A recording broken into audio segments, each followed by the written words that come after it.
আলহামদুলিল্লাহ, আল্লাহর কাছে লাখ লাখ শুকরিয়া। আশা করি সবাই ভালো আছেন। আমি একজন নতুন খামারি, মানে শখে কবুতর পালি।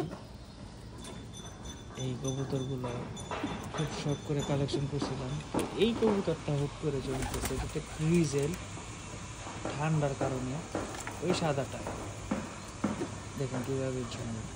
তো আমার দুই একটা কবুতর খুব জিমতেছে। হ্যাঁ, এই একটা বাচ্চা কবুতর অবশ্য, তারপরে এই একটা খায় আল্লাহর রহমতের মধ্যে। এই গ্রিজেলটা কী কারণে এত জমতেছে জানি না।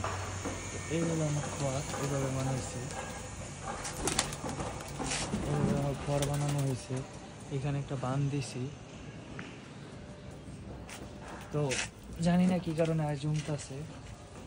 সবাই দোয়া করবেন এই কবুতরটার জন্য, খুব সুন্দর একটা কবুতর।